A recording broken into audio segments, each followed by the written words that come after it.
আজি বিধানসভাত এক অতি গুৰুত্বপূৰ্ণ বিষয় উত্থাপন হৈছে। বিধায়ক ভূপেন বৰাই মাতৃ আৰু শিশুৰ কল্যাণত নিয়োজিত অংগনবাদী কৰ্মী আৰু সহায়িকাৰ দীৰ্ঘদিনীয়া যিটো দৰমহা বৃদ্ধিৰ বাবে চৰকাৰক জোৰদাৰ অনুৰোধ জনাইছে।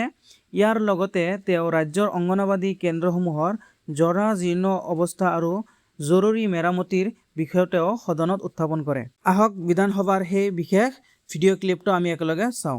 অংগনবাদী কৰ্মী সহায়িকাসকলে আমাক সততে লগ পালে আপোনাকো নিশ্চয় সোধে যে তেওঁলোকৰ মাহেকীয়া যিটো পাৰিতোষিক এইটো বৃদ্ধিৰ ক্ষেত্ৰত আমাৰ চৰকাৰখনে কিবা চিন্তা চৰ্চা কৰিছে নেকি জনালে ভাল পাম। ঠিক অংগনবাদী চেণ্টাৰবিলাকৰ 3টা পৰ্যায় আছে।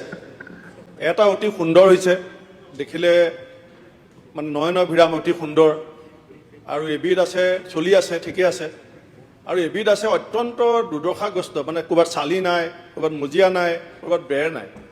মই মাননীয় মন্ত্ৰী মহোদয়ক আপোনাৰ জৰিয়তে সুধিব বিচাৰিছোঁ যে হয় 9,000 আগত দিছিলে, তাৰে কিছু হৈছে নিৰ্মাণ আমি দেখিছোঁ, কিন্তু যিবিলাক একেবাৰে দুৰ্দশাগ্ৰস্ত, মানে বৰষুণ পৰে, বেৰ নাই, মজিয়াত গোটেই বোকা পানী হয়, সেইবিলাক তৎকালীনভাৱে মেৰামতি কৰাৰ কাৰণে মন্ত্ৰী মহোদয়ে কিবা ব্যৱস্থা ল'ব নেকি? আৰু যদি অগ্ৰাধিকাৰ ভিত্তিত তেতিয়া ধৰি ল'লোঁ আকৌ কিবা নতুনকৈ 1,000 আহিব বা 2,000 আহিব, সেই অহাখিনিৰ ভিতৰত কোনে বাছনি কৰিব কোনবিলাক প্ৰায়ৰিটি দিব লাগে?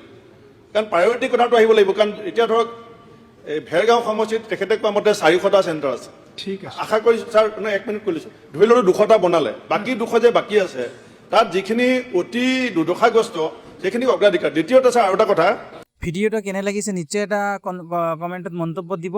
লগতে চেনেলটো যদি প্ৰথমবাৰৰ কাৰণে ভিজিট কৰিছে চেনেলটো ছাবস্ক্ৰাইব কৰি ল'ব এনেকুৱা আগন্তুক ভিডিঅ' পাবলৈ। ধন্যবাদ।